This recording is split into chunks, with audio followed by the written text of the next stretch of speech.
സ്വർണ്ണക്കടത്തുമായി ബന്ധപ്പെട്ട് ശശി തരൂരിന്റെ പേഴ്സണൽ അസിസ്റ്റന്റായ ശിവകുമാർ പ്രസാദിനെ ഇന്നലെ കസ്റ്റംസ് പിടികൂടിയിരുന്നു. ഡൽഹി വിമാനത്താവളത്തിൽ നിന്നുമാണ് ഇയാളെ പിടികൂടിയിരിക്കുന്നത്. ഇതുപോലെ മുഖ്യമന്ത്രി പിണറായി വിജയനെയും കുടുക്കാനുള്ള പല കളികളും നടന്നിരുന്നു. എത്ര തവണയാണ് കേന്ദ്ര ഏജൻസികൾ സെക്രട്ടേറിയറ്റിലെ മുഖ്യമന്ത്രിയുടെ ഓഫീസ് കയറിയിറങ്ങിയത്. എന്നിട്ടും പിണറായിക്ക് അതിൽ പങ്കുണ്ടെന്ന് വരുത്തി തീർക്കാൻ പണി 18 പ്രയോഗിച്ചിട്ടും കാര്യമുണ്ടായില്ല. വലിയ തരത്തിലുള്ള ആരോപണങ്ങൾ അഴിച്ചുവിട്ട കോൺഗ്രസ് നേതാക്കൾ ഇപ്പോൾ ശശി തരൂരിന്റെ വിഷയവുമായി ബന്ധപ്പെട്ട് ഒന്നും പറയുന്നില്ല. കൊടുത്താൽ കൊല്ലത്തും കിട്ടുമെന്ന് പറയുന്നില്ലേ, അതാണിപ്പോൾ ഉണ്ടായിരിക്കുന്നത്.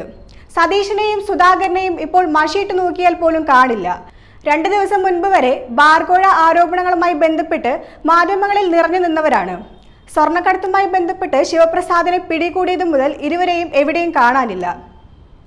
ഒരു വിഷയം ഉടലെടുക്കുമ്പോൾ നേതാക്കൾ അവരെ കൈയൊഴിയുന്നത് സ്വാഭാവികമായ കാര്യമാണ്. അത് തന്നെയാണ് ഇവിടെയും ഉണ്ടായിരിക്കുന്നത്. ഈ ഒരു വിഷയവുമായി ബന്ധപ്പെട്ട് ഇപ്പോൾ ശശി തരൂർ MP പറയുന്നത് ഇയാൾ തന്റെ മുൻ PA ആണെന്നാണ്. താനുമായി ഒരു ബന്ധവും ഇല്ലെന്നാണ് പറയുന്നത്.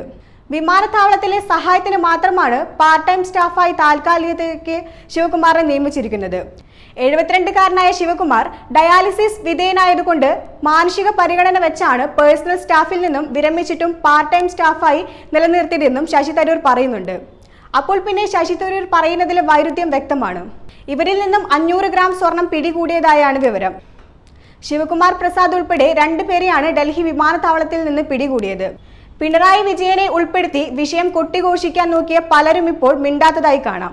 അന്ന് BJP, കോൺഗ്രസ് ഉൾപ്പെടെയുള്ള പാർട്ടികളിലെ നേതാക്കൾ വലിയ തരത്തിലുള്ള പ്രതിഷേധം ഉണ്ടാക്കിയപ്പോൾ എന്തുകൊണ്ട് അവർ ഇന്ന് നിശബ്ദരാകുന്നു?